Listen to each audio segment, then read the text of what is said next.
J'ai cette sensation beaucoup plus présente par rapport au début de ma carrière que j'ai rien à perdre, mais rien du tout. Et qu'on meurt pas d'humiliation et qu'on meurt de rien à part de la mort. Bienvenue sur Nouvelle École, le podcast pour sortir des sentiers battus où je vais à la rencontre de gens passionnés au parcours atypique. Cette semaine, j'accueille Marion Séclin. Marion est comédienne, auteure, mais aussi championne de France de cyberharcèlement, comme elle le dit dans une récente conférence TED. C'est d'ailleurs en voyant cette conférence que j'ai souhaité la rencontrer afin de lui poser toutes mes questions. On aborde donc sa résilience, puisqu'à la suite d'une vidéo au sujet du harcèlement de rue, Marion a été harcelée inlassablement par des dizaines de milliers de personnes pendant des mois. Mais on aborde aussi et surtout ce qui touche à son métier. Elle m'explique l'importance de lancer et d'entretenir la machine à créativité. On parle du syndrome de l'imposteur et de comment elle a dépassé le sien. On parle de l'importance de se donner les moyens de ses ambitions, de ne pas se trouver d'excuses et de savoir ce qu'on veut. Pensez à vous abonner sur iTunes ou Apple Podcast ou toute autre application de podcast, c'est ce qui m'aide le plus. Et bonne écoute. Bonjour Marion Séclin. Oui, c'est un peu con parce qu'on s'est déjà dit bonjour avant, mais ouais, c'est pour le... Bonjour. Bienvenue sur Nouvelle École. Merci. Je suis très content de t'avoir. Marion, donc je te présente rapidement, tu es comédienne. Oui. Et tu es aussi auteur. Oui. Tu as écrit des scénarios, tu as écrit pour Internet, mais aussi pour le cinéma. Oui. Et moi, je t'ai découvert via Internet. Et après, j'ai réentendu parler de toi parce que tu es aussi conférencière un peu maintenant. On va dire que je m'illustre dans un domaine où les gens ont besoin d'entendre d'autres gens parler parce qu'on n'est pas encore au point et que je fais partie des pionnières de l'expression orale à ce sujet-là. Ouais. Donc on m'appelle pour ça. Tu avais fait un TEDx ouais. sur donc un truc qui s'est passé avec une vidéo que tu avais sortie pour Mademoiselle. Exactement. Sur le harcèlement de rue. Il y avait eu une réaction d'un youtubeur qui s'appelle le Raptor Dissident et après tu t'es fait harceler cyber. Ça se dit non. Ça se dit cyberharceler. Pendant longtemps et très intensément. Oui, ça continue toujours un petit peu. C'est toujours, j'ai une sorte de fond, tu sais, comme quand tu crois que t'es guéri de ton rhume, mais quand tu tout sautes, t'as toujours, tu renacles encore un petit peu des glaires. Bah pareil, j'ai toujours un fond de glaire de harcèlement. Une remontée de drogue, mais négative. Ouais, une remontée de drogue négative, ouais. Non, je préfère les comparer à des glaires. C'est toujours un petit fond de ah merde, j'ai encore un truc dans la gorge. Il y a encore des moments où je vais faire des choses assez inoffensives, comme par exemple des stories sur Instagram, et où je vais avoir une sorte de fond de communauté qui me déteste. Les pouces rouges, notamment, sont toujours un gros sujet. Donc, c'est des gens qui te suivent pour pouvoir te détester. Exactement. Exactement. Et en fait, moi, quand j'ai dit à quelques personnes que j'invitais Marion Séclin, on m'a dit « Oh là là, mais tu vas te prendre les haters, etc. » Ouais. Ah oui, d'accord, parce que oui, c'est vrai que tous ceux qui me frôlent, ils sont. Il n'y a pas longtemps, j'ai sorti ma chaîne et il y a McFly et Carlito qui m'ont posé un petit cœur d'encouragement. Et la plupart des commentaires sous leur petit cœur d'encouragement, c'est « Putain, vous me décevez tellement ». McFly et Carlito, que tu connais quand même depuis un moment maintenant, non ? Ouais, un petit peu, ouais. En tout cas, que c'est des mecs qui m'ont apporté leur soutien personnel, qui sont des gars vraiment sympas et avec qui j'ai une très bonne relation, quoi. Donc, c'était chou d'avoir un cœur sous ma vidéo et j'ai eu le droit à des gars qui disent « Franchement, vous me décevez trop, genre, vous soutenez Marion Séclin ». J'espère qu'ils s'en foutent. Ah, je pense qu'ils s'en foutent. D'ailleurs, je voulais parler de ça. Tu lances ta chaîne YouTube. Oui. Début d'année 2018. Première sur le buzz. Voilà. Et je voulais te demander pourquoi avoir attendu si longtemps pour lancer une chaîne YouTube. Déjà, j'ai mis du temps avant de me trouver légitime à le faire. C'est-à-dire que j'avais pas eu l'idée en premier et j'avais pas d'idée de quoi faire sur ma chaîne. Je savais que si je faisais quelque chose, ce serait un truc déjà fait. J'ai mis du temps à trouver vraiment ce que j'avais moins envie de faire, qui me ressemblait.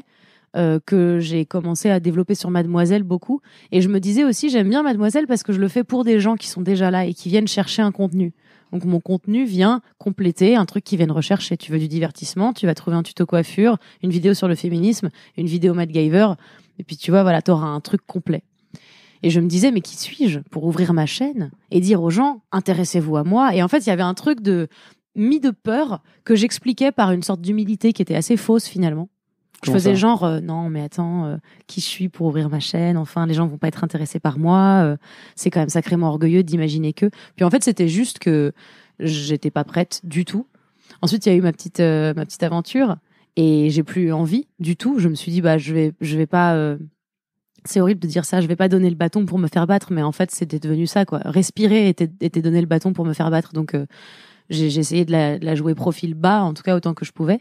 Puis aujourd'hui, je me suis dit, j'ai plein d'idées de trucs plus ou moins difficiles à faire.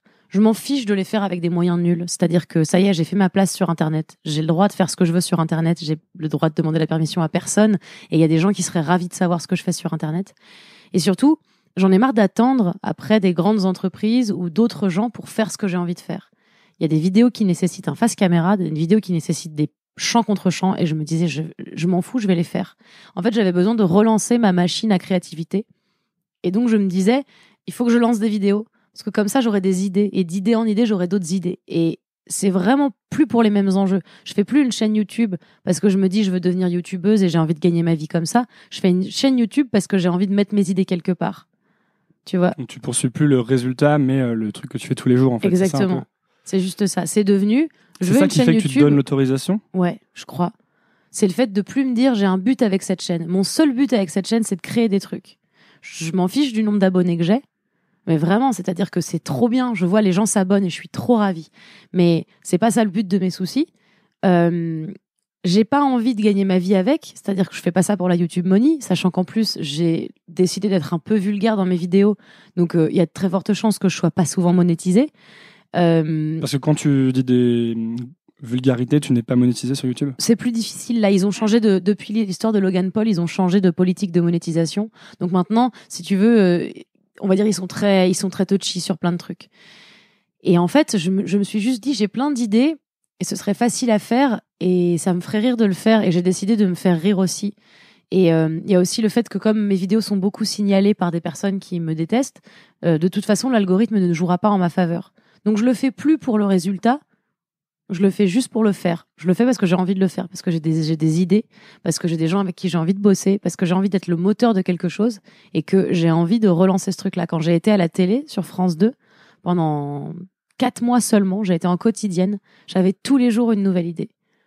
Mais j'avais tous les jours une nouvelle idée. C'est le fait de répéter comme ça ? C'est ça, c'était le fait de s'entraîner, de se muscler en fait. Je faisais de la muscu, je poussais à la salle des idées et j'avais des idées tous les jours. Et tous les jours, je créais une vidéo de 2 minutes sur un nouveau sujet qui rebondissait sur un sujet d'actu, qui rebondissait sur les réseaux sociaux. Et je suis très fière de dire que tout ce que j'ai fait quasiment sur Actuality, c'était de qualité. Et si on l'avait vu sur Internet, sur une chaîne, ça aurait marché très vite. Il n'y avait aucune vidéo où tu te disais ça c'est nul ou c'est pas bon ? Si, je me disais c'est moins bon.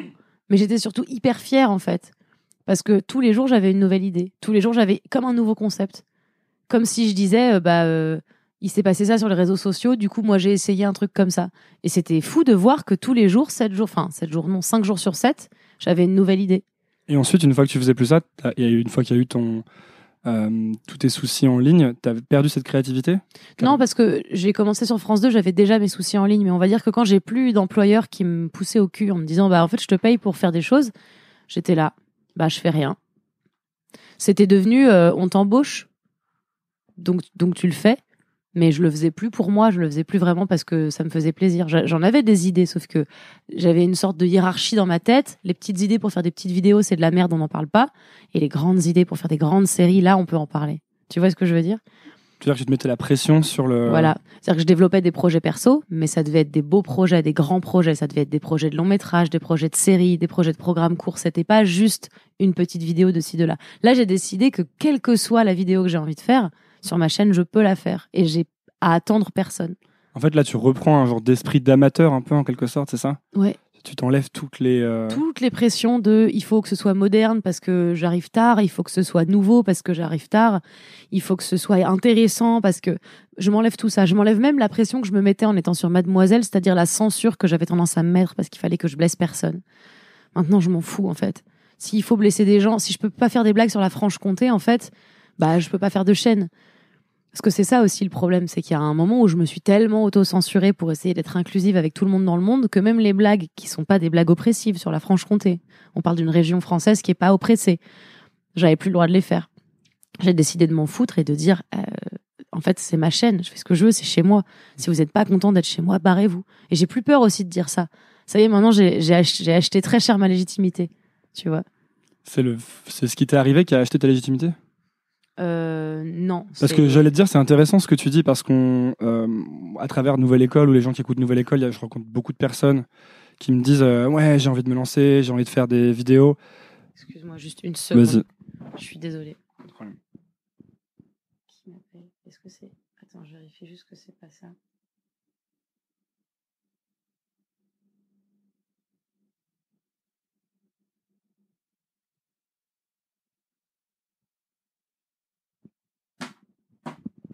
Oui. Bonjour, c'est Marion. Oui. Bonjour. Je voulais juste vérifier que c'était bien vous. Est-ce que je peux vous rappeler plus tard dans la journée ? Ok, très bien. Et donc, c'est sur ce numéro-là que je vous rappelle, pas l'autre. Ok, d'accord. Bah, je vous rappelle sur celui-ci. Merci beaucoup, à tout à l'heure. Au revoir. Pardon, je voulais être sûre que c'était pas un livreur. Car je suis influenceuse, j'attends des colis. Pour pouvoir faire des stories ensuite. Oui. Qu'est-ce que je disais ? Tu disais, ah oui, je disais, c'est intéressant ce que tu dis, parce qu'il y a plein de gens qui veulent se lancer, qui n'ont jamais rien fait, qui se disent ouais, mais je suis pas légitime. Tu vois, si je sors un truc, ça va pas être assez bien. Et en fait, on se rend compte que toi, même après des années à sortir des trucs tout le temps, t'avais encore un complexe de légitimité en fait. Ouais, d'infériorité, mais ça vient de deux choses. Ça vient déjà du fait qu'on m'a rappelé ça toute ma vie, c'est-à-dire que je l'ai pas inventé, ce syndrome de l'imposteur. Je suis pas née avec. Et qu'en arrivant sur Internet, il y a ce truc avec Internet où on te dit tu peux faire ce que tu veux, peu importe qui t'aide, d'où tu viens. Sauf qu'en fait, la réalité des choses, c'est que les gens que tu croises qui font des vidéos sur Internet, c'est pas des gens qui sont solidaires, c'est pas des gens qui sont en train de t'encourager à le faire. Alors il y en a, attention, not all YouTubers, hein, mais je veux dire, il y a un truc de... J'étais dans ce milieu depuis longtemps, avec le Studio Bagel et avec différents collectifs, et en fait, jamais on m'a dit fais-le, pourquoi tu le fais pas ? Mais jamais. En fait, à part Fabrice Florent, je connais pas une personne qui m'a dit pourquoi tu fais pas ta chaîne. C'était plus des gens qui me posaient la question et qui étaient pas du tout des créateurs eux-mêmes. Ils te disaient quoi du coup ? Enfin, tu leur parlais de vouloir faire ça, toi ? Non, je leur disais pas. Ou alors, quand j'écrivais des choses, on aimait à me dire que j'étais pas trop auteur, ou en tout cas que j'avais pas l'étiquette. En fait, c'est un milieu comme un autre. Quand t'as pas l'étiquette, t'as pas la légitimité. Donc j'ai mis du temps. Il y a un truc qui m'a vachement touchée, c'est quand j'en ai parlé à ma sœur et que ma sœur m'a dit il y a que toi qui crois que t'as pas de légitimité. Elle m'a dit quand j'ai vu ta vidéo et où tu te poses une question sur la légitimité, elle m'a dit ça m'a fait pouffer parce que je voyais vraiment les réactions des gens qui disaient d'où t'es pas légitime. Enfin pardon, mais si toi t'es pas légitime alors que ça fait 5 ans que tu fais des vidéos sur Internet, bah personne sur Terre n'est légitime. Et en fait c'était drôle parce que je me rendais compte que c'était vraiment un problème un peu égocentré, tu sais, un peu de je me pose des questions. Et je sais qu'il y a un côté hyper victimisation, quoi. Je me suis victimisée pendant sur ma légitimité, en tout cas pendant pas mal de temps, parce qu'on m'a jamais dit mais vas-y fais-le, franchement on s'en fout. Du coup je me suis dit à moi-même oh non je suis pas légitime, mais en fait j'ai perdu un temps fou et j'aurais préféré qu'on me bouge, tu sais, qu'on me secoue un peu. Mais ça c'est nouveau, non ? Ouais, parce que j'ai l'impression que dans ton adolescence par exemple, ou quand t'étais petite, tu sais, on t'a dit à un moment, enfin quand t'as dit que tu voulais être comédienne, et il y a eu quand même pas mal d'adversité pour aller jusque-là, non ? Ouais, il y en a eu pas mal. Genre ne serait-ce que le fait que je crois que tes parents étaient pas forcément méga chauds. En tout cas, ils ont toujours essayé de faire en sorte que tu fasses d'autres études à côté. Ouais. Et à cette époque-là, t'avais pas de syndrome de l'imposteur ? Ou si, justement ? Oui et non, en fait. C'est-à-dire que déjà, je voyais pas où j'allais aller ailleurs. J'avais pas d'autre chose que je voulais faire sur Terre. Et ensuite, il y a aussi ce truc de... Je sais plus trop comment je me sentais à ce moment-là, mais je me suis toujours sentie un petit peu pas assez valeureuse. J'avais pas assez de valeur pour réussir ce genre de choses. Mais je me disais, de toute façon, je vais y aller, on verra bien. C'est trop bizarre. C'est comme si j'avais pas les dents qui rayaient le parquet.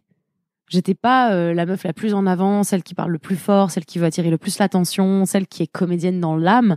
Sauf que moi, j'y allais, en fait. La différence, c'est ça. J'y allais silencieusement. J'y allais en me disant, il y a des gens meilleurs que moi.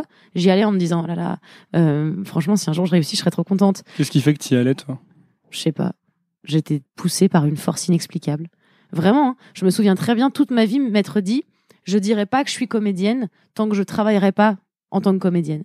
Donc quand j'ai été serveuse, quand j'ai été visual merchandiser chez Zadig et Voltaire, quand j'ai payé mes études, à chaque fois qu'on me disait qu'est-ce que tu fais dans la vie, je disais pas je suis comédienne, je disais je suis serveuse, je suis visual merchandiser. Je disais je fais des études d'art dramatique, j'aimerais être comédienne, mais je disais pas je suis comédienne. Et en fait ça c'était déjà ma première erreur.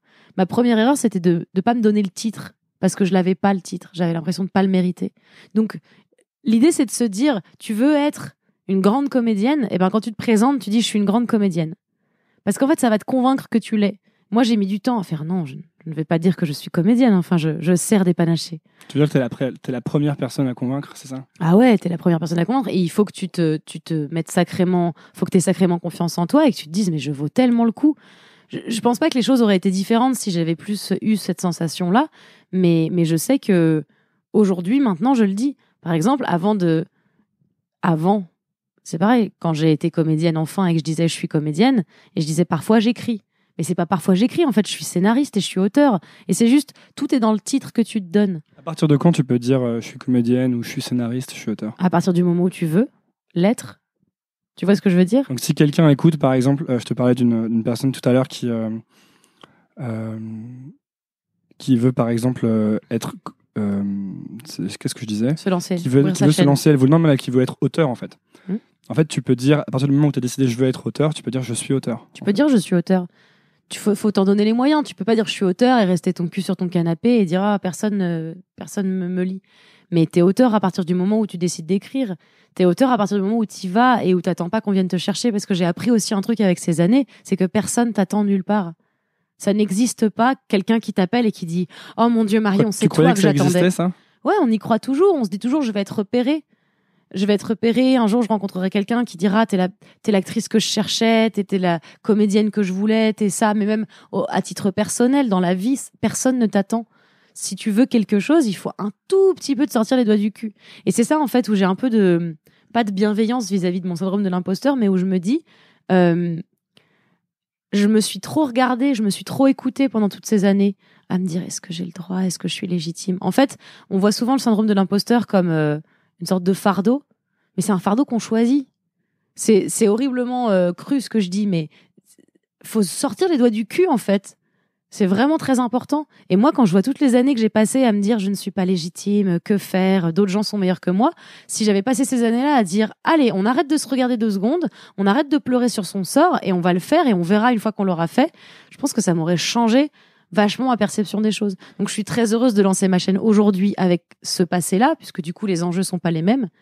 Par contre, je suis convaincue que j'ai perdu un temps fou. Et quand je vois quelqu'un qui a un syndrome de l'imposteur, j'ai de l'empathie, je me dis bon, faut que tu t'en sortes, faut que t'arrêtes, mais j'ai aussi envie de lui casser la gueule et de lui dire tu crois que ça t'apporte quoi? En fait, c'est rassurant le syndrome de l'imposteur. Il y a un côté on se sent pas capable, du coup on prend pas de risque. Tu vois, et il faut réussir à voir le côté pervers de tout ça, le côté pervers de la tristesse, le côté pervers de la négativité. C'est que oui, on est victime de notre négativité. Mais putain, qu'est-ce qu'on est confortable dedans? On n'a pas envie de changer, on n'a pas envie de se sortir les doigts du cul. C'est ça qu'il faut faire, je pense. Tu dis qu'on prend pas de risque, mais est-ce que c'est pas le plus gros risque que tu prends, justement, c'est de pas prendre de risque? Puisqu'en fait, il se passe juste rien, quoi. Si, c'est sûr, mais comme tu n'as pas l'adrénaline, tu vois, le risque, normalement, tu as un truc d'adrénaline et d'excitation. Le fait de pas prendre de risque, c'est un risque qui t'apporte aucune sensation interne, à part être resté sur ton cul et te dire ah bah au moins il aurait pu m'arriver une bricole.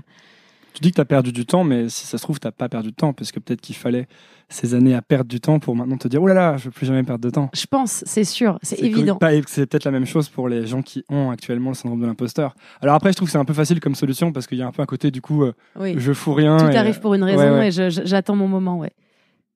Non, c'est sûr qu'il faut... En fait, il y a un moment où il faut faire un effort conscient. Évidemment, après, on se dit, je suis contente finalement d'avoir passé ces années. Ça a été quoi pour toi, cet effort conscient, en tout cas quand tu as voulu devenir comédienne? Tu dis, il faut se sortir les doigts. Est-ce qu'il y a un moment où ça a changé, tu étais en mode ok, maintenant je suis comédienne, quoi?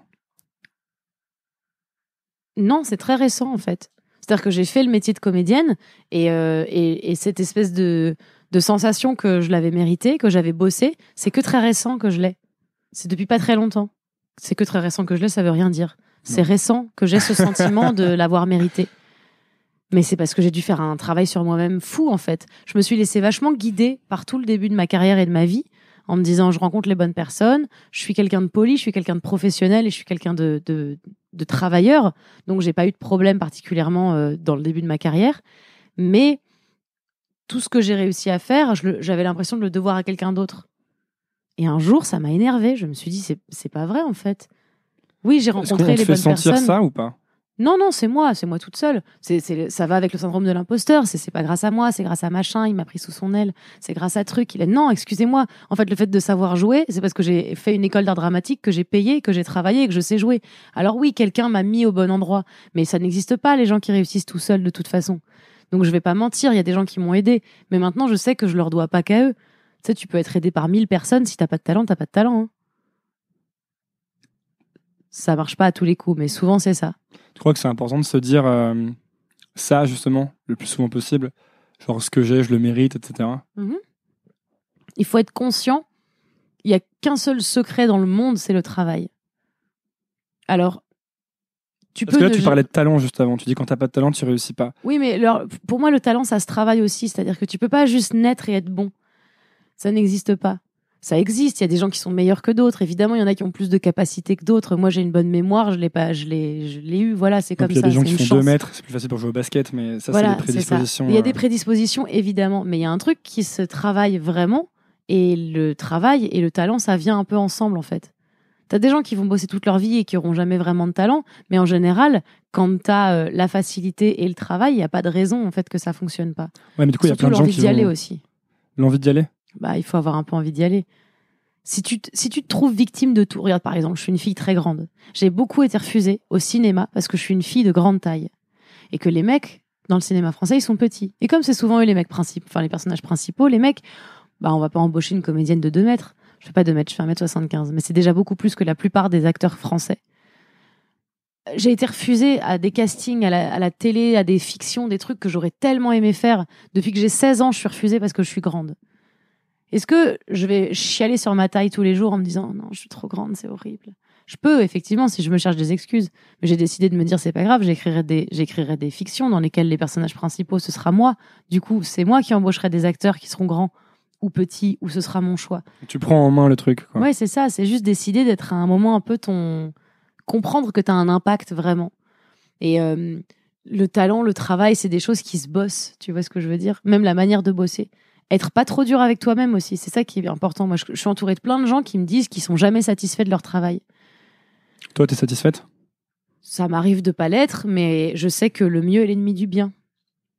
Je sais qu'à vouloir toujours faire mieux, je vais me retrouver à plus jamais vouloir faire un truc qui me plaît, à plus jamais vouloir rien faire, parce que ce sera pas parfait. C'est pareil, ça aussi, c'est avec les années que j'ai appris à plus vouloir faire des trucs parfaits. Ça n'existe pas parfait, ce sera de toute façon un truc qui va déplaire à quelqu'un. Et dans ma situation, si tu veux, une fois que j'ai connu le fait de déplaire à quelqu'un juste en respirant, je me suis dit, bah, c'est foutu maintenant, donc de toute façon, autant que j'y aille à fond. En fait, c'est juste que j'ai cette sensation beaucoup plus présente par rapport au début de ma carrière, que j'ai rien à perdre, mais rien du tout. Et qu'on meurt pas d'humiliation, et qu'on meurt pas de rater, et qu'on meurt de rien à part de la mort. T'avais quoi à perdre avant? Je sais pas, j'avais peur. Tu pensais que t'avais quoi à perdre? Ouais, je pensais que j'avais pas envie, j'avais peur de l'échec, en fait. J'avais peur de rater, c'est parce que j'avais peur. Je sais pas ce que j'avais à perdre, mais avant je me disais non, j'ai pas envie de me faire refuser, j'ai pas envie de me faire recaler, enfin moi voilà, c'est la timidité. Tu te dis aussi que t'as pas les clés des choses, ouais, enfin tu marches sur des œufs au début. Puis c'est difficile aussi, que c'est un métier hyper humiliant parce que c'est toi enfin en tout cas comédienne et auteur aussi un peu, c'est toi ton moyen de gagner de l'argent. Donc, quand on attaque ton travail, c'est toi qu'on attaque d'une manière ou d'une autre, même si c'est pas le cas pour de vrai. Quand on te dit t'es trop grande pour le rôle, tu te dis bah voilà, je suis qu'une merde. Bah super. Bah non, c'est pas ta faute, t'es grande. Ouais, mais vous m'embauchez pas, donc finalement la finalité est la même. Je sais plus ce que je disais, mais oui, voilà. Mais il y a des gens qui vont écouter ça et tu dis faut beaucoup travailler. Il y a des gens qui vont dire mais j'ai pas le temps parce que moi aussi je veux être comédienne et c'est mon rêve, mais je travaille par exemple, tu vois, alors j'ai pas le temps d'être comédienne.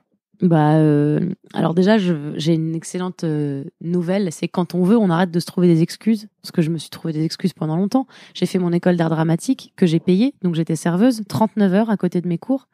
Il fallait que je me paye mon loyer et j'habitais à Paris, donc c'est pareil à tous ceux qui disent oui mais j'habitais à Paris et je survivais en payant mon école et un loyer avec un SMIC. On gère ses finances. Quand il faut gérer ses finances, on gère ses finances. Et je l'ai fait parce que j'avais pas le choix. Parce que j'avais 1200 € par mois pour payer plus de 500 € de loyer, plus de 300 € d'école, manger et faire tous les autres trucs. Et je le faisais. Donc, on peut le faire, ça se fait, c'est faisable. Le fait de savoir que c'est faisable, déjà, ça enlève une fière épine du pied. Ensuite, je bossais en 39 heures. Ensuite, j'ai bossé chez H&M en 25 heures, donc je gagnais moins, je devais plus galérer, mais c'était pas très grave. Puis ensuite, j'ai bossé chez Zadig & Voltaire, et là, j'étais en 35 heures aussi, je bossais les week-ends. J'avais pas beaucoup de vie sociale, mais je faisais mon école, je travaillais mes cours, et je gagnais ma vie. Et il fallait que je fasse vraiment des temps pleins à chaque fois. Et j'ai réussi. J'ai réussi parce qu'un jour, j'ai pris un risque de me dire, bon, c'est cool, c'est confortable comme situation, je vais diminuer mon contrat, je vais bosser moins et je vais essayer d'aller plus chercher des choses. Et quand tu vas plus chercher des choses, à un moment, les choses, elles viennent à toi naturellement. Il n'y a pas d'investissement de temps qui sont pas rentables à un moment dans ta vie. Donc tu t'imposes des contraintes pour plus te recentrer sur toi, en fait, investir sur toi, c'est ça? C'est ça. Tu te dis, pour le moment, tu as des excuses. Ouais, mais j'ai besoin d'argent. Oui, mais tu survivrais si tu avais 300 € en moins par mois. Potentiellement. C'est intéressant ce que tu dis, c'est un peu ce dont on parlait tout à l'heure sur le fait de gagner exprès moins d'argent, tu sais. Oui. Je te disais que j'essaie de gagner moins d'argent en fait, parce que sinon, je crois que tu peux vite commencer à te trouver des excuses. Oui, c'est ça. Moi, je peux vite commencer à me dire, oh, j'ai besoin de gagner tant par mois, alors que c'est pas vrai en fait. Si je peux, comme tu dis, peut-être que je peux gagner que oui, le strict minimum et manger du riz et faire que les choses qui sont mes habitudes de long terme. Bien sûr, mais parce qu'il faut un moment te mettre en danger. Il faut te dire, aujourd'hui, tu as le confort de ton travail. Alors, c'est un confort comme un autre, hein. C'est pas forcément un super confort, t'es pas super bien traité, je ne sais quoi. Moi, quand j'étais serveuse, j'avais les boules, j'étais mal payée, je bouffais de la merde parce que dans le resto où je travaillais, ils nous donnaient pas à manger ce qu'on voulait, donc c'était ou des pâtes ou des frites, et donc j'étais effectivement mal nourrie. Je bossais là-bas beaucoup. Il y avait plein de situations qui m'emmerdaient, mais c'était confortable. J'avais un contrat, j'allais pas être virée du jour au lendemain. J'avais de l'argent, j'avais l'assurance maladie si jamais je tombais malade. Enfin, donc finalement, ça me poussait pas à aller chercher. Donc, faut rechercher l'inconfort en fait. Peut-être pas l'inconfort, mais il faut rechercher un peu l'espèce de sacrifice. Les choses arrivent pas d'elles-mêmes, surtout pas quand c'est aussi difficile comme métier. On parle pas d'un métier accessible. On parle d'un métier où quand la réussite, elle est là, elle est extraordinaire. Tu vois. On parle pas de bosser dans une boîte ou de fabriquer des chaises. C'est pas des métiers que je dénigre. Je dis juste que la réussite de fabriquer des chaises, elle est moins haute en termes de récompense sociale, d'Oscar, de César, de reconnaissance mondiale que celle d'être comédienne ou d'être scénariste. Donc en fait, tu veux un truc hyper haut dans l'ambition, dans l'imaginaire de l'ambition collectif. Va falloir aller le chercher. C'est pas en étant en train de te dire ouais mais moi j'ai besoin de gagner un SMIC et puis par contre moi les week-ends il est hors de question que je bosse parce que je veux voir mes potes, parce que c'est pas possible. Enfin c'est possible mais tu peux pas avoir tout. Va falloir à un moment faire un choix et te dire bon je retire un peu de ce confort, non pas pour être dans l'inconfort mais parce que tu trouves une solution de toute façon. Ton espèce d'esprit de manière de survivre en tant qu'être humain va te faire trouver des solutions. Et moi, j'ai fait des courts-métrages d'école, j'ai joué dans des trucs pas payés et j'avais envoyé mon CV à plein d'écoles de théâtre, plein d'écoles de cinéma pour dire si vous cherchez une comédienne. Alors, est-ce qu'il faut commencer gratuitement? Est-ce qu'il faut être gratuit quand tu démarres? Dans la jungle des gens payants, je dirais qu'il faut réussir à tirer ton épingle du jeu. Et je déteste cette sensation en fait qu'on nivelle par le bas et que comme des gens seraient capables de le faire gratuitement, tu dois toi-même te dévaluer et le faire gratuitement. Parce qu'il y a deux stratégies en fait. Soit tu es gratuit en te disant vu que je suis gratuit, tout le monde va bien vouloir bosser avec moi. Soit tu te fais vraiment payer et du coup tu te positionnes comme professionnel en te disant on va savoir que je suis un professionnel.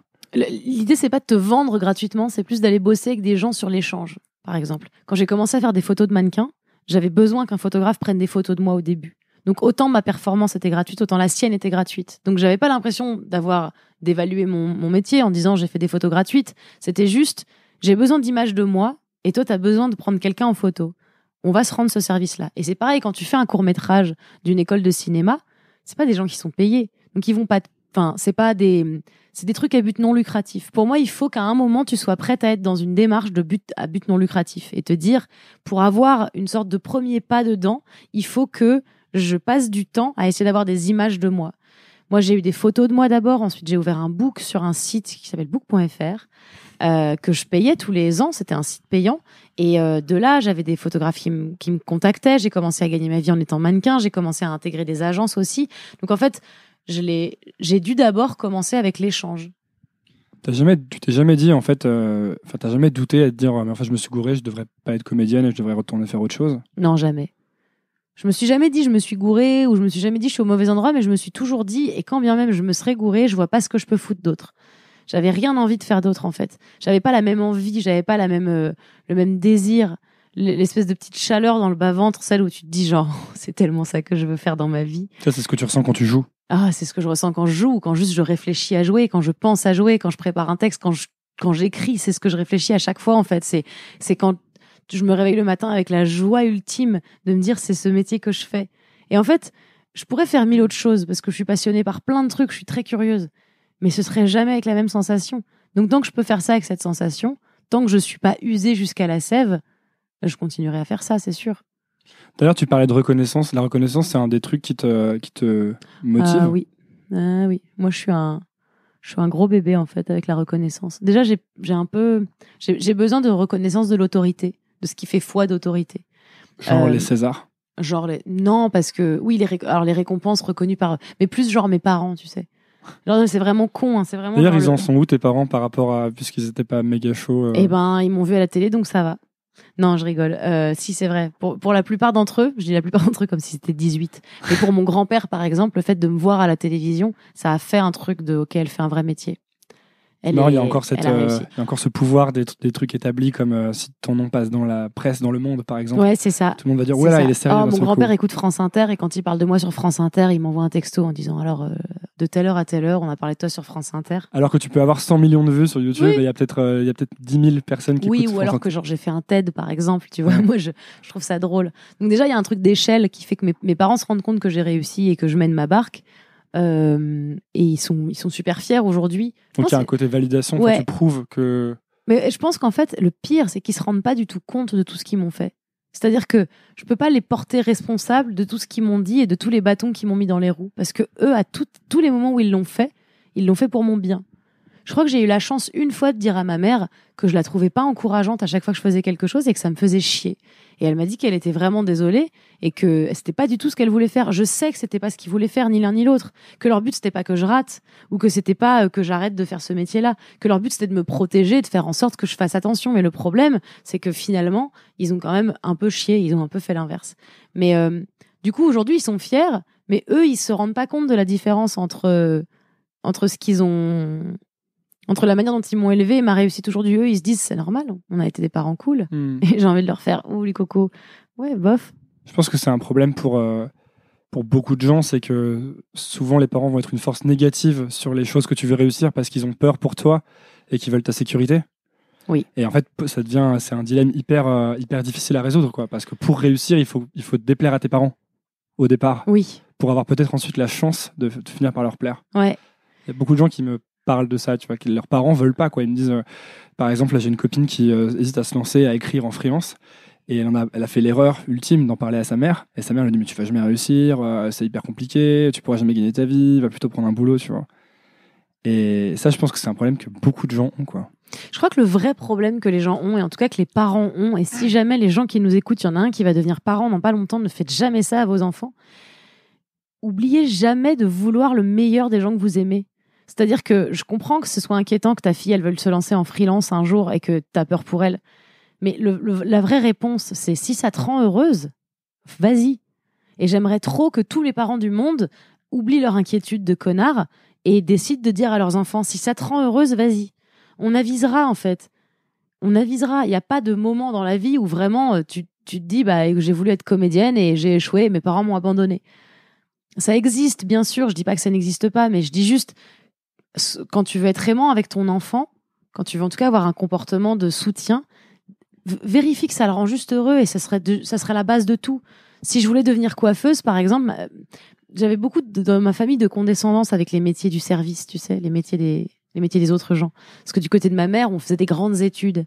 Moi, j'ai été un peu le vilain petit canard de cette famille, puisque moi, j'ai fait une école d'art dramatique. Je voulais être saltimbanque.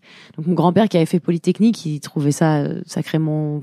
Bon, peu importe, je n'étais pas très intéressante. Et je me souviens qu'on parlait des coiffeuses comme si c'était genre, mais la honte, mais coiffer des cheveux de gens, mais quelle honte. Et je me dis, j'aurais aimé, si j'avais eu envie de devenir coiffeuse, entendre de la bouche de mes parents, ça te rend heureuse, vas-y. Mais c'est jamais ça que j'ai entendu. Et aujourd'hui, j'ai une réussite qui est visible à leurs yeux. Donc eux, ils se disent, c'est bien, on l'a poussé dans le bon sens. ou ils se rendent pas compte que je l'ai fait en dépit de leur comportement un peu froid. Mais en fait, peu importe, le fait est que je l'ai fait et que j'aurai toujours besoin de cette reconnaissance des personnes qui ont une figure parentale dans ma vie. C'est-à-dire, par exemple, Fabrice, c'est vraiment mon meilleur ami du monde. Fabrice Florent de Mademoiselle. Fabrice Florent de Mademoiselle, c'est vraiment mon meilleur ami du monde. C'est la personne qui m'a donné le plus de clés en main pour réussir. Sa reconnaissance, elle sera toujours vachement importante pour moi. Toujours. Qu'est-ce qu'il t'a dit? Je sais pas, il a juste fait, il m'a rien dit. Il m'a donné la possibilité de faire exactement ce que je voulais, sans jamais remettre en question ma légitimité, en m'encourageant systématiquement, en étant honnête aussi, parce qu'il m'a pas toujours dit « T'es génial, Marion, t'es super, bravo à toi ». Il m'a beaucoup aussi dit « Attention quand même », en me faisant me remettre en question, en m'ouvrant l'esprit. Il s'en rend potentiellement pas compte, mais il a été exceptionnel dans ma vie, dans ma carrière. Je serais pas ni l'humain, ni l'artiste que je suis aujourd'hui s'il n'était pas passé dans ma vie. Je serais encore en train de me dire non, il faudrait peut-être que j'écrive une vidéo. Je serais encore en train de me demander si j'ai le droit de dire que je suis comédienne, tu vois. Tu veux dire que pour les parents, il faudrait remettre le bonheur en priorité par rapport à la sécurité quand on pense à ses gosses, quoi. Bah carrément, parce que la vie, c'est genre pas méga long quand on réfléchit à la fin. Ah bon, donc t'es content, ton enfant, effectivement, il a un travail stable. Il est heureux? Non, bah on s'en fout, c'est trop tard. Ouais, je pense qu'il faudrait remettre de toute façon le bonheur au cœur de tous les autres trucs sur Terre. Et est-ce que tu crois que quand tu as des velléités créatives, artistiques, en fait, peut-être qu'une règle de base, ce serait d'en parler pas tout de suite à tes parents ou plus tard? Ou de te blinder assez avant d'en parler à tes parents pour te dire que si jamais ils te répondent hors de question, tu dises « je m'en bats les couilles, je vais le faire quand même ». Décider, en fait, non pas leur en parler pour avoir leur avis, mais leur en parler pour les tenir au courant. Juste, c'est pas du tout la même démarche. Ouais, parce qu'en fait, les parents sont pas spécialement les meilleures personnes pour te donner leur avis, quoi. Bah non. Vu qu'ils ont des intérêts non alignés avec les tiens, en fait. Bien sûr. Oh, c'est tout à fait ça. Non, les parents, c'est sympa, mais pas tout le temps, quoi. J'ai rien contre, hein, les parents, c'est très sympa d'être un parent, mais faut faire gaffe quand même. En une phrase, tu peux chier ton enfant et toute sa vie, il réfléchira à la phrase qui résonne dans sa tête, quoi. Ouais, mais le problème, c'est que à mon avis, tu sais jamais quelle phrase ça va être. Alors, je pense que les parents, moi, les phrases qui m'ont tué, je pense pas qu'ils s'en sont rendus compte sur le moment, tu vois. C'est les petites phrases que tu lâches. Je sais même pas. Je pense que si un jour j'ai des gosses, on verra. Je pense que t'es obligé d'en lâcher une ou deux comme ça à un moment sans faire exprès, quoi. Ouais, mais si tu dis à tes enfants qu'ils ont le droit de te répondre et qu'ils ont le droit de réfléchir par eux-mêmes, par exemple, ils te répondront et ils te diront alors tiens, c'est drôle que tu me dises cette phrase parce que voilà ce que ça m'évoque. On ne nous apprend pas trop à parler, à dire ce qu'on pense. Tu sais, nos parents, c'est un peu des demi-dieux. On nous apprend à respecter l'autorité. Voilà. D'où ce que tu dis avec on y vient. Donc c'est horrible en fait. À nous apprendre à trop respecter l'autorité et à la respecter comme si c'était une sorte de dieu. On se retrouve à pas oser dire à nos parents tu as tort Marc et laisse-moi t'expliquer pourquoi. C'est ça. Mais du coup tu te dis pas quand tu me dis que tu as besoin de reconnaissance et que tu cherches la validation de l'autorité, tu te dis pas du coup ah mais en fait c'est débile parce que je suis en train de faire exactement ce que Je sais pas si c'est pas un truc un peu pervers de ma part que de montrer à l'autorité que j'ai bien fait et de lui dire chais. Ouais, c'est ça, j'ai envie de te demander, est-ce que du coup, à la fin, tu te diras, est-ce que j'ai vraiment fait les choses pour moi? Alors, je sais que je fais tout pour moi. Mais ça fait partie des moteurs que j'ai. C'est à tous les gens qui m'ont mis des bâtons dans les roues, sachant que je leur passe sous le nez à une vitesse folle, c'est aussi de pouvoir leur dire chais. Ça veut dire quoi? Que tu les dépasses, tu veux dire?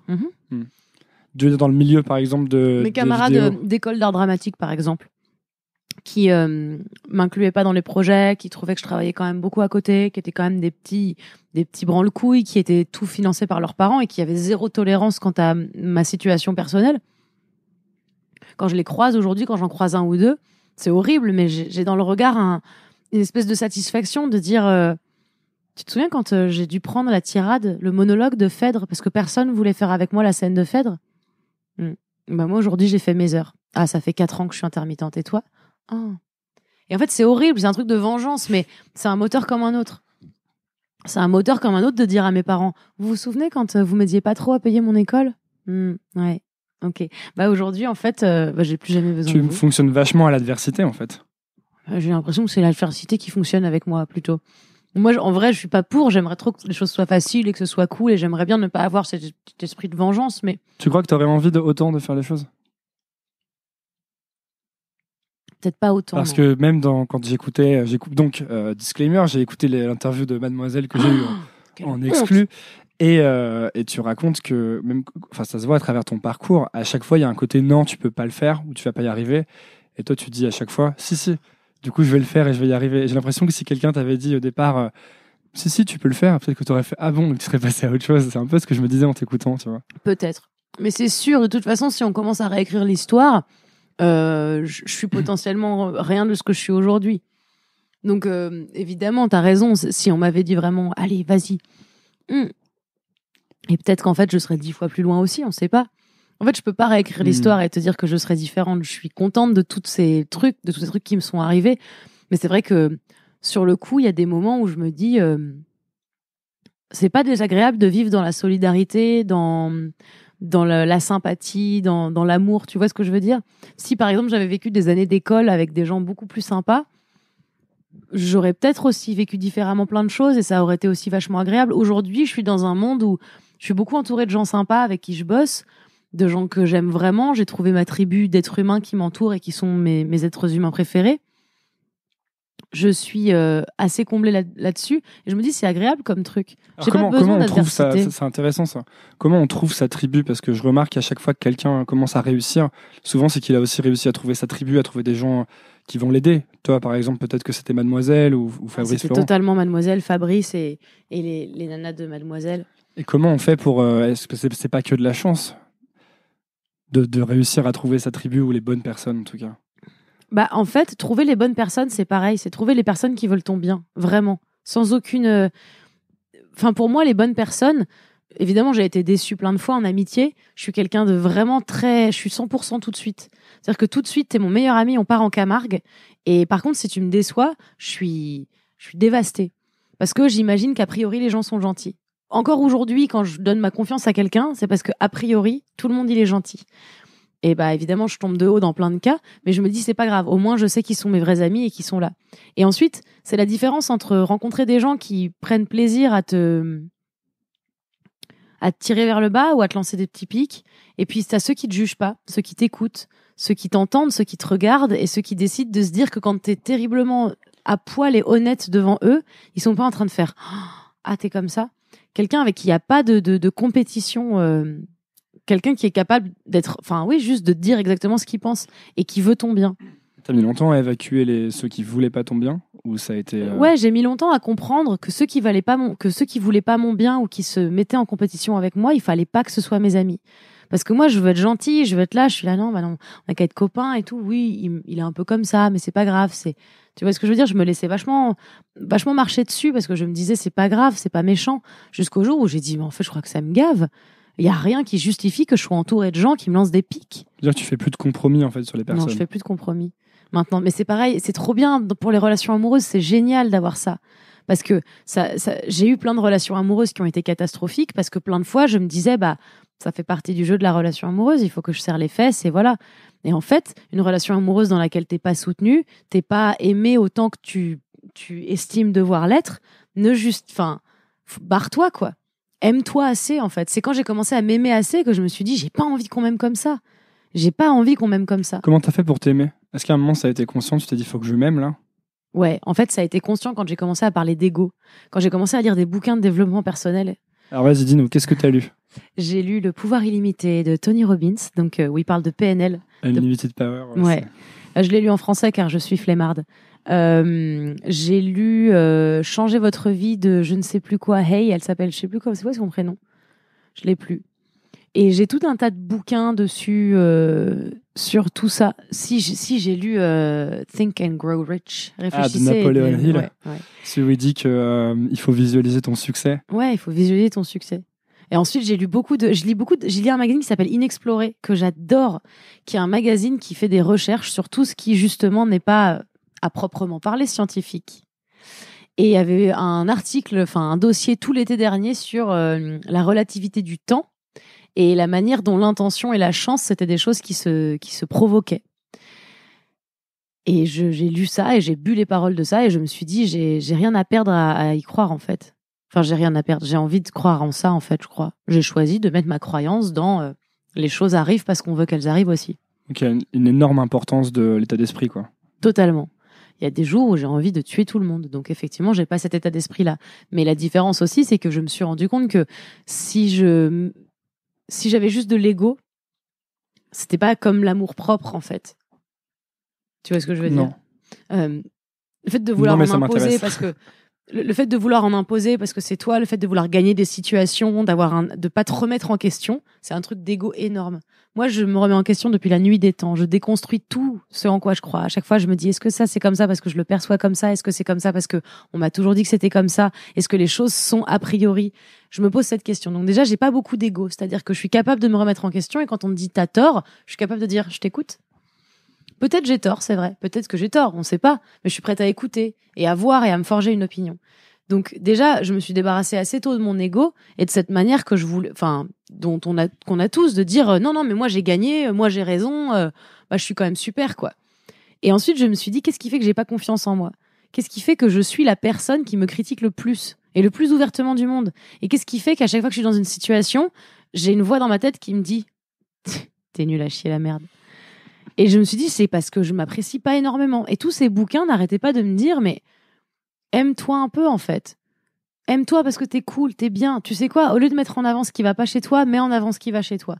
Au lieu de réfléchir à tout ce que t'as échoué, réfléchis à tout ce que t'as réussi de par là. Sois dans la gratitude. Essaye de te satisfaire de ce que t'as aussi. Puis si t'as un truc, tu veux un truc, va le chercher. Et du coup, tous ces bouquins qui disent tous globalement la même chose, c'est-à-dire tout est un système de croyances, à toi de modifier le tien et tu verras, tes limites, c'est toi qui te les fixes, donc sois pas con. Tous ces trucs-là qui t'invitent à revoir ta manière de penser la vie, qui t'invitent à revoir ta manière dont tu vois la science aussi, parce que c'est pareil, tu peux croire au hasard ou tu peux juste croire que tout est fait pour une bonne raison. Tu vois ce que je veux dire? Non? Dis-moi. Ok. Il y avait un truc qui m'a marqué sur le dossier de Inexploré qui disait. Ah, on entre dans les détails. Qui disait que quand quelque chose te semble être juste une coïncidence ou un hasard, il faut que tu imagines que toi et cette chose que tu viens de rencontrer viennent de très très loin. Donc ça veut dire que si c'est un hasard ou une coïncidence, ça a été prévu il y a extrêmement longtemps. Tu veux dire par exemple, tu commences à peine à écrire des scénarios, tu marches dans la rue et tu croises un producteur, genre. Voilà, et tu lui parles de ton truc et il fait « Ah, mais c'est génial, je suis producteur. Pourquoi tu m'envoies pas ton truc ?» Voilà. Ou alors, par exemple, qu'est-ce qui m'est arrivé qui m'a fait rire? J'ai fait mon TED Talk. La personne qui m'a présenté, l'organisatrice de TEDx Women, c'est une amie du lycée à moi. Ça veut dire que je l'ai au lycée, il s'est passé quelque chose qui a fait qu'aujourd'hui dans ma vie, ça porte ses fruits. Que elle a choisi une voie qui a fait qu'à un moment, elle s'est retrouvée à un endroit et qu'elle a décidé de devenir photographe et qu'elle a décidé de bosser pour une marque qui lui a proposé. Tu vois, est-ce que tu vois toutes les étapes qu'il y a eu à passer pour qu'un jour, moi, qui avait sur ma bucket list de faire un TED, je rencontre la dame qui organise les TED. Et qu'il m'est soit arrivé assez de choses qui soient exactement en lien avec TED et avec l'égalité dans l'espace public. Pour que je réussisse un jour à monter sur la scène du TED. Pour moi, toutes ces choses-là, je peux juste les voir comme une coïncidence. C'est le hasard. Sauf qu'il y a trop de hasards qui auraient pu faire que ça se passe différemment.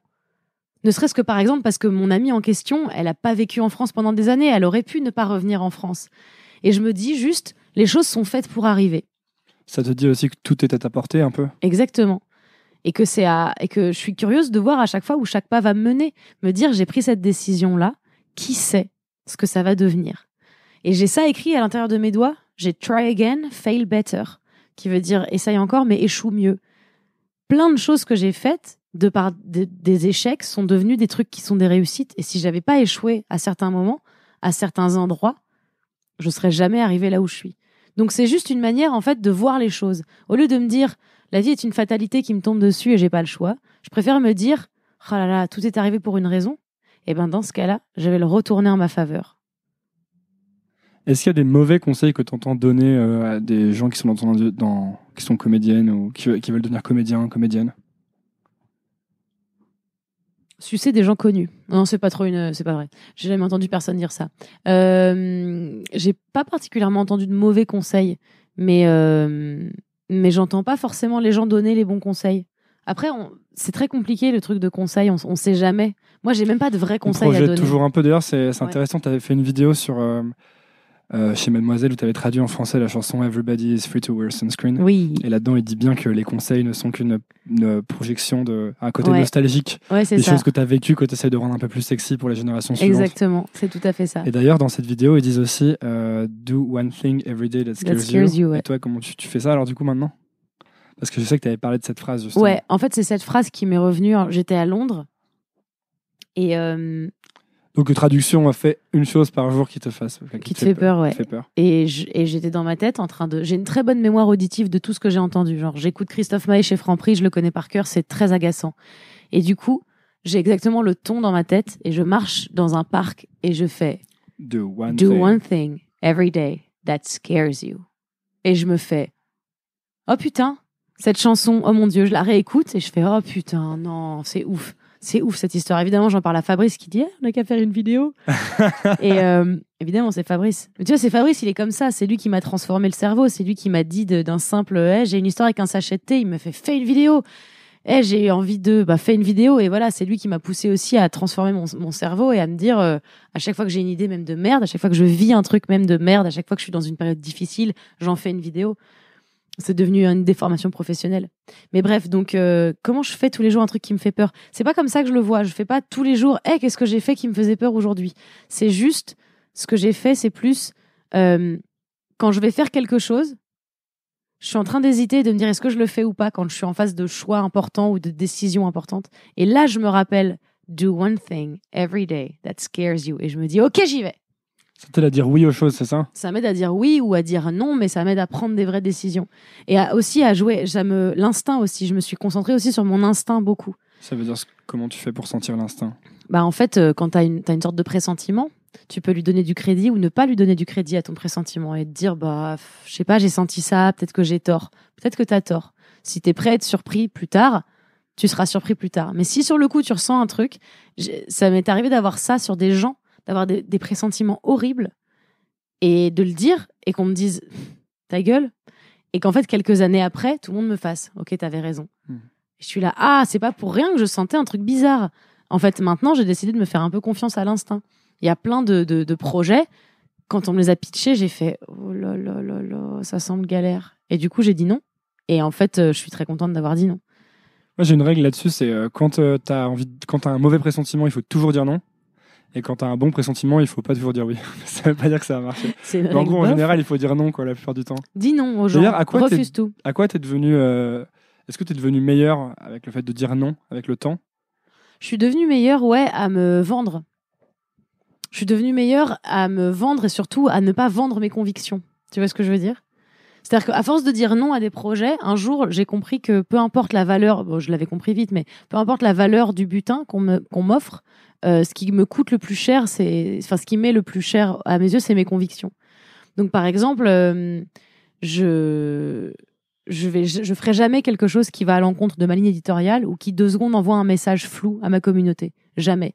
Mais même pour tout l'or du monde. J'en parlais avec des copines qui étaient elles plutôt dans le véganisme ou dans le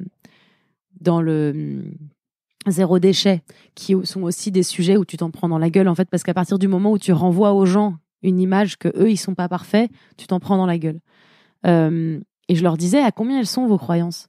Ah tiens, t'es végane, pour combien tu vas au festival où ils tuent des chiens en Chine et tu deviens l'égérie? Et en fait, on s'est rendu compte que quand on a des convictions comme ça, tout l'or du monde n'achète pas ça. Du coup, le fait de savoir dire non, de dire non parce qu'en fait, je le ferai pas parce que j'ai des convictions, mais même pour plus d'argent, ou alors le dire ok, je le ferai, par contre, je veux plus d'argent parce que ça va me demander un investissement, etc., etc. Le fait de savoir dire non, ça te permet aussi de savoir dire oui et à quelles conditions. Le fait de dire un jour, c'est pas grave si je perds de l'argent. C'est pas grave si je fais pas cette pub pour ce truc, parce qu'en fait, ce truc-là, pour rien au monde, je le voudrais. C'est pas grave si je suis pas partagée par les sites les plus putaclic du monde. Parce que c'est pas ça mon but, c'est pas d'être partagée par des sites putaclic. C'est de délivrer un message. Donc, je préfère qu'il soit délivré dans un endroit où il sera accueilli correctement. En fait, c'est toujours une vision long terme. C'est ça. C'est quoi le message? Le message? T'as dit délivrer un message. Moi, mon message, c'est qu'on est tous des humains. C'est que les meufs sont des mecs comme les autres et qu'il est hors de question qu'on continue à se faire bolosser. qu'on est hors de question que les femmes continuent à être une espèce en voie d'extinction, enfin menacée, quoi. C'est pas possible. Et que les mecs continuent aussi à être une espèce bolossée aussi par une... Enfin, c'est chiant, c'est juste chiant. Moi, j'ai très envie de déconstruire tout ça et de dire aux gars, allez, vous pleurez si vous voulez, vous avez pas de muscles, on s'en bat les couilles. Moi, si j'ai envie d'avoir des muscles, c'est cool. Si j'ai envie de dire le mot couille parce que j'en ai, c'est cool. Enfin, juste, ayons les mêmes libertés, exactement. C'est ça que je veux. C'est vraiment que les hommes et les femmes aient les mêmes libertés. Les mêmes. Exactement les mêmes. Et ce qui s'est passé récemment, tes histoires, tes problèmes en ligne avec le harcèlement, ça t'a donné encore plus envie d'aller par là? En tout cas, est-ce qu'à un moment, tu t'es dit waouh, j'arrête, Non. je sors de l'arène? Je peux pas. Ça m'a ennuyée parce que j'étais plus que contactée pour parler de ça, par les médias, par la presse, par les facs, les universités, les endroits où ils veulent que tu parles en général. C'était plus que ça. C'était on a besoin de quelqu'un pour parler féminisme, du coup on a pensé à toi. J'étais là, mais attendez, je suis pas la seule féministe de France, en fait, il y en a d'autres. Donc pourquoi ce serait moi? Ça m'a un peu énervée à un moment. Mais après, c'était aussi, j'ai parlé de féminisme, donc en fait, si tu veux, ça vient pas de nulle part. Hein. Mais par contre, il y a un truc qui est clair, c'est que c'est ma sœur et elle m'envoie toujours 15 messages en même temps. C'est que j'ai jamais voulu changer d'avis. Jamais ça m'a fait changer d'avis, en fait. Jamais je me suis dit, je vais arrêter d'en parler. Ou jamais je me suis dit, bon... peut-être que je vais en parler plus discrètement ou je vais me faire discrète. C'était pas possible, je pouvais pas faire autrement en fait. J'avais pas le choix. Ça t'a pas donné peur pour par exemple ta chaîne YouTube de te dire est-ce que tu vas pas te censurer? Alors, je vais pas me censurer sur ma chaîne. Ça m'a donné peur pour ma chaîne YouTube parce que je me suis dit je commence quand même dans la vie. Enfin dans la vie, je commence dans la vie. Je commence sur YouTube avec déjà un énorme obstacle qui est une communauté hyper engagée et très énervée de gens qui me haïssent. Mais en fait, ça t'aimes bien, en fait, j'ai envie de dire. Enfin, non. Mais, Non. Mais tu vois ce que je veux dire ou pas? Quand je regarde tout ton parcours, j'ai l'impression que du coup, c'est presque un moteur, encore une fois. L'obstacle, ouais, c'est des moteurs. Surtout que là, en plus, plus il chaque fois s'ajoute... que t'as un obstacle, tu dis Ouais, yes, on y va du coup. C'est ça. Et en vrai, plus il continue, plus je suis là, ok, bah moi aussi, je vais continuer. Parce que rien me fait arrêter, donc rien me fera arrêter. Je survis à tout, donc je survivrai à tout. Tu sais, il y a on parle souvent j'en ai déjà parlé, je crois, on parle souvent de syndrome post-traumatique. Oui. Et il y a un type qui s'appelle Nassim Taleb qui a écrit un livre qui s'appelle Antifragile, qui est très très long et très très compliqué à lire. Il l'a fait exprès, c'est très chiant, mais c'est très bien. Et lui, il parle de croissance post-traumatique. Parce qu'en fait, ce qu'il dit, c'est qu'il n'y a que quand tu te prends des vrais baffes de la vie que tu avances, en fait. C'est vrai. Et que tu vas plus loin dans ta démarche. Ça veut pas dire que... Je pense que ça veut pas dire qu'il faut souhaiter aux gens de se prendre ce genre de choses. Non, mais si, parce qu'en fait, on change bien que dans la crise. On change pas en écoutant le podcast d'une comédienne scénariste connasse qui raconte sa vie. On change pas en disant mais elle a raison, je vais le faire. On change quand on est dans une situation de crise, quand on est moralement, physiquement, émotionnellement au bout de quelque chose et qu'on se dit merde, il faut deux choix, survivre ou pas. Et en l'occurrence, on est des cons d'humains, donc on survit. On a un instinct de survie qui fait qu'on va toujours choisir la situation. Tout le monde me demande mais comment t'as fait? Mais comment t'as fait? Eh ben en fait, j'ai pas eu le choix. Voilà comment j'ai fait. Je me suis jamais dit de manière consciente waouh, je suis hyper courageuse, je mériterais une médaille, ou je me suis jamais dit avant que ça m'arrive mais quand ça m'arrivera, je serai courageuse. Je me suis juste dit voilà, j'avais pas d'autre choix que de faire preuve de courage, donc j'ai fait preuve de courage et je suis arrivée au bout en disant ah en fait, j'ai fait preuve de courage. Cool. Ça m'a juste permis de me dire qu'aujourd'hui, il y a rien qui me fait peur, mais rien du tout dans la vie, rien. Je sais que je peux me remettre de tout. Eh ben merci beaucoup. Merci à toi. D'être venu sur Nouvelle École. Je finis là-dessus parce que c'était une bonne punchline de fin, tu vois. Je me dis, ça fait une peak end pour les gens qui s'intéressent au sujet. Où est-ce qu'on envoie les gens qui écoutent et qui s'intéressent à ce que tu fais? Eh ben, sur ma chaîne YouTube. C'est une chaîne YouTube qui s'appelle Marion Séclin et sur laquelle je fais des vidéos. Et il y a des playlists des vidéos que j'ai déjà faites, dans lesquelles j'ai joué ou que j'ai potentiellement écrites. Et on reste connecté sur mes réseaux sociaux, surtout Instagram, afin de suivre mes dernières actus. En termes de... C'est chiant. Non, mais je fais des stories très longues et qui me font beaucoup rire parce que je les mets pas du tout en scène et que je suis assez honnête. Il y a un côté de télé-réalité presque, je trouve. Pas dans le mauvais sens du terme, hein, mais sur tes stories. Oui, non, c'est ça. Tu montres beaucoup de choses, quoi. Alors, je montre beaucoup de choses, mais attention, c'est pas télé-réalité dans le sens où j'ai les seins refaits et je vais faire du parapente. C'est plus... J'essaye d'être le plus authentique possible parce qu'en fait, il y a que ça qui fonctionne sur Terre. C'est que ça sert à rien de te montrer si c'est pour être fardé, si c'est pour... Ah bah c'est un débat que j'ai en ce moment. Tu vas me dire ce que t'en penses. Ouais. Mais j'aime bien me servir des interviews pour faire soit ma thérapie, soit Ok, du conseil. je t'écoute. Nouvelle École, c'est une marque, tu vois. Maintenant, ça commence à devenir une marque. Et c'est quand même très lié à moi, forcément. Et je suis toujours dans l'hésitation de est-ce que je dois que faire du contenu, genre la quote de Marion Séclin, tu vois, genre motive-toi, sors des sentiers battus, ou est-ce que je dois montrer plus de moi, de ma vie, pas hésiter à montrer un maximum de choses, tu vois. Et je suis un peu toujours en train de faire le yo-yo parce que j'ai pas encore décidé. Je crois que je suis en train de décider d'aller dans le côté total où je montre tout, parce que c'est ça aussi qui m'intéresse, tu vois. Parce que sinon, j'ai l'impression que je vais mettre une barrière. Nouvelle École, c'est une marque, et donc c'est pas un truc d'humain que tu peux faire. Tu vois ce que je veux dire ou pas? Oui, je vois. Alors moi, je te donnerais un simple et bon conseil, c'est que les gens vont suivre ce que tu partages parce que tu as un bon angle et parce que c'est cool, mais plus tu vas en montrer de toi, plus tu vas fédérer. Et ça fédère de voir un vrai humain derrière chaque chose. C'est cool hein, d'avoir un contenu et de te dire non, c'est pas pour moi que les gens me suivent, mais ça c'est pareil, c'est une sorte de fausse humilité, c'est-à-dire que t'as pas envie de te mettre en avant parce que tu te dis oh là là, comme ce serait orgueilleux d'imaginer que ce que j'ai à dire est intéressant, mais en fait les gens ils ont besoin d'exemples, et les exemples c'est pas les endroits où il y a des super belles côtes, c'est les gens qui font ces endroits où il y a des super belles côtes. Donc en fait sers-toi d'exemple, toi, en te disant peut-être je peux être un exemple pour quelqu'un. C'est pas orgueilleux d'imaginer être un exemple pour quelqu'un, c'est juste dire, moi par exemple, j'ai manqué d'exemples en grandissant, j'ai manqué de femmes rôle modèles. J'en ai eu des hommes rôle modèles, c'était trop bien. Sean Connery, génial, Harrison Ford, trop cool. Sauf qu'à un moment, je me suis retrouvée être une meuf et plus jeune que ces gens-là, et je me disais, ce serait cool que j'ai une meuf aussi qui a réussi, et pas qui a réussi en se faisant voler son prix Nobel, ou pas qui a réussi en se faisant écraser par son mari. Ce serait trop bien que j'ai des rôles. Et du coup, je me suis dit un jour, si je peux être moi, ce rôle modèle pour quelqu'un un jour, ce serait pas orgueilleux de me dire, il vaut mieux que ce soit ça.